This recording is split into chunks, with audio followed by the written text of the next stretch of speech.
Hello Mom, Hudson and Colton. Today we are going to learn about storms with winds of up to 190 miles per hour. Storms that can engulf entire islands. Today we are going to learn about hurricanes. What is a hurricane? How do they form? Have they caused any damage? All of these questions and more will be answered as we learn about these storms. First, we will define what a hurricane is. Next, we will examine the formation of hurricanes, and finally, we will examine the damage they have caused. So, what is a hurricane?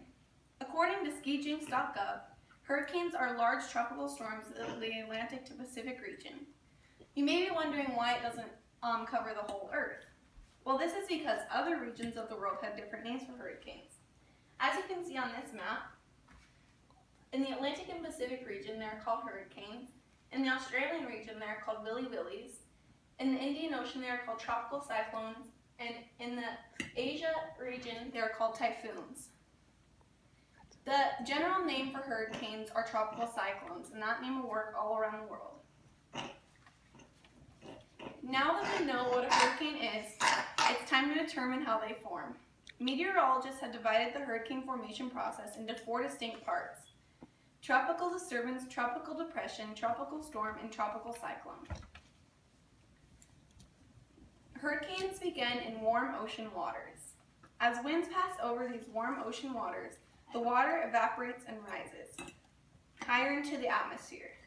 The water cools, higher in the atmosphere, the water cools and condenses into large cumulonimbus clouds. When the water condenses, it releases heat into the air. This warm air pushes the clouds higher and higher, and a pattern develops.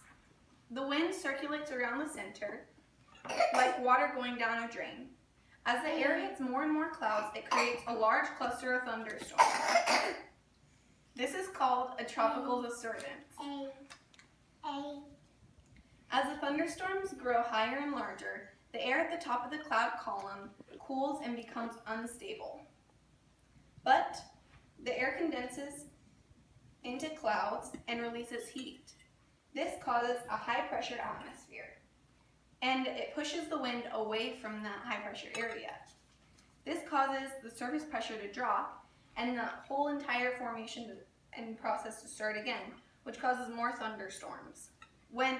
This also causes wind to swirl around in the eye. When the wind speed reaches 25 to 28 miles per hour, the storm is considered tropical depression. When the wind speed reaches 39 miles per hour, the storm is considered a tropical storm. When a storm reaches this level of classification, it is given a name. According to hurricanefacts.com, hurricanes are named alphabetically according to how many hurricanes have occurred during that season. No. When the wind speed reaches 74 miles per hour, the storm is officially considered a tropical cyclone or hurricane. Luckily, most hurricanes rage harmlessly in the sea. However, when hurricanes do hit land, they are monster killers. According to ScienceKids.com, hurricanes have killed over 2 million people in the past 2 centuries. Hurricane Katrina cost the U.S. over $80 billion in dollars. I'm going to show you a short YouTube video of the destruction of hurricanes.